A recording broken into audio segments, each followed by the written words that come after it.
Welcome to today's recipe. இன்றைக்கி நம்ம சேனலில் நெஞ்சு சளி, வறட்டு இருமல், ஜலதோஷம் சரியாக ஒரு கஷாயம்தான் நம்ம பார்க்க போகிறோம். அதற்கு தேவையான பொருட்கள்: வெற்றிலை 10, துளசி ஒரு கைப்பிடி அளவு, மிளகு 3 டீஸ்பூன், முழு மல்லி 50 கிராம், கருப்பட்டி 3 டீஸ்பூன்,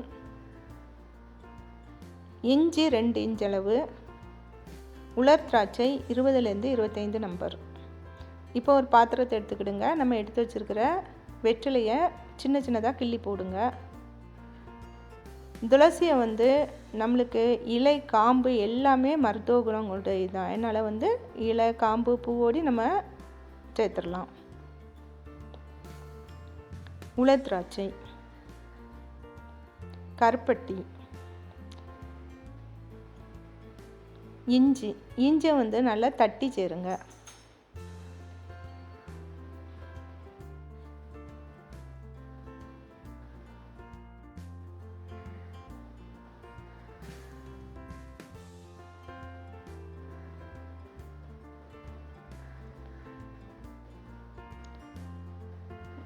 முழு மல்லியும் 1-2 தட்டி சேருங்க. மிக்ஸிலையும் போட்டு கொரகொரப்பாக அரைச்சி எடுத்துக்கலாம்.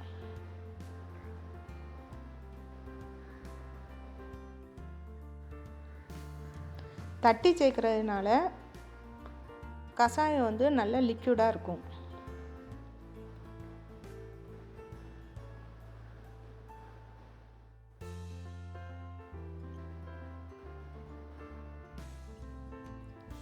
மிளகையும் 1-2 தட்டி சேருங்க.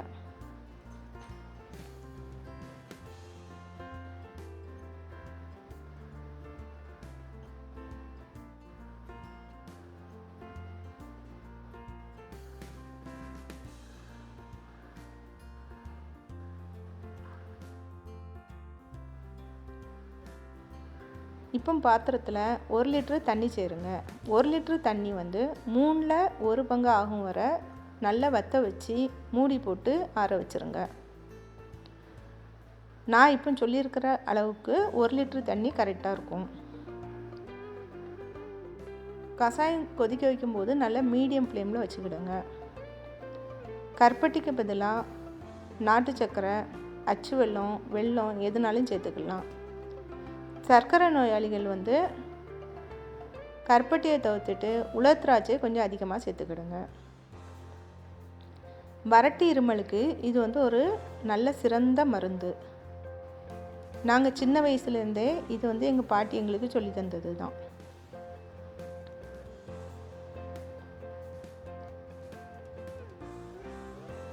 இந்த கஷாயத்தை தொடர்ந்து 3 நாள் காலையில் எந்திரிச்சோடனே வெறும் வயிற்றுலையும் நைட்டு படுக்கும்போதும் குடிச்சிட்டு வந்தீங்கன்னா சளி, இருமல், வறட்டு இருமல், ஜலதோஷம் எல்லாமே சரியாயிரும்.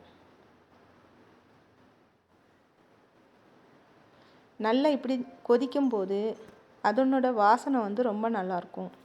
ஜலதோஷம் இருக்கவங்க இந்த நேரத்தில் ஆவி பிடிச்சா கூட உங்களுக்கு நல்ல ரெமெடியாக இருக்கும்.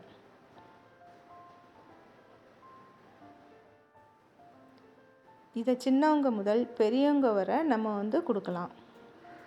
சின்னவங்களாக இருந்தால் 50 ml அளவு எடுத்துக்கிடுங்க. பெரியவங்க ஒரு 150 ml எடுத்துக்கிடுங்க.